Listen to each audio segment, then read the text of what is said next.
झालेली आहे। हार्बरवरील लोकल सेवा आता सुरू झालेली आहे। आताची महत्त्वाची बातमी आपण पाहतोय। हार्बर लाईनवर सकाळी लोकलचा डबा घसरला होता। डब्याची 2 चाकं ही रुळावरून घसरली होती आणि त्यामुळे वाहतूक खोळंबली होती।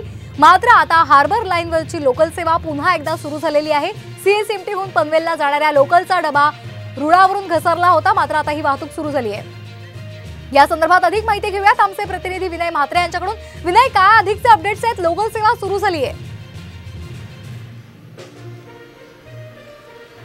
नक्कीच आपण पाहिलं की सकाळी बरोबर 11:30 वाजता सीएसटी स्थानकामध्ये हीच लोकल जी आहे ती आत प्रवेश करत असताना त्याच्या एका डब्याची 2 चाकं जी रुळावरून घसरली होती आणि त्यानंतर 2.5 तास तब्बल संपूर्ण हार्बर लाईनवरची रेल्वे सेवा ही पूर्णपणे ठप्प झाली होती।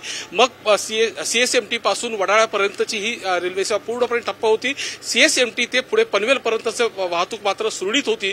अनेक उपाययोजना रेल्वे प्रशासनाने यानंतर केल्या होत्या, कारण जे प्रवासी हार्बर लाईनवरून ज्यांना पनवेलच्या दिशेने जायचं होतं त्यांनी मेन लाईनवरून कुर्ला मार्गे जाण्याची देखील त्यांना मुभा देण्यात आली होती। अनेक उपाययोजना केल्या गेल्या होत्या, मात्र तरी देखील हार्बर ही सेवा जी सीएसएमटी ते वडाळ्यापर्यंत बंद असल्यामुळे प्रवाशांचे मात्र मोठ्या प्रमाणात हाल झाले। आजचा पहिला दिवस आठवड्याचा होता। कामावर जाणाऱ्या येणाऱ्या सगळ्यांची मोठी संख्या प्रवाशांची मोठी होती। अशामध्ये जी रेल्वे सेवा ठप्प झाल्यानंतर 2.5 तासापर्यंत प्रवासी खोळंबले गेले होते। आता ही सेवा जी गाडी आहे ती आपण पाहतोय की सीएसएमटी स्थानकामध्ये प्लॅटफॉर्म क्रमांक 2 वरती ही गाडी आता येते आणि ही याच्यानंतर एक 5 ते 10 मिनिटांमध्ये पूर्णपणे रेल्वे सेवा जी आहे ती हार्बर लाईनवरची ती पूर्णपणे सुरळीत होणार आहे, असं जे रेल्वेचे चीफ पीआरओ त्यांनी देखील सांगितलेलं आहे। एक 5 ते 10 मिनिटात आता रेल्वे सेवा पूर्ण सुरू झाल्याचं चित्र असेल।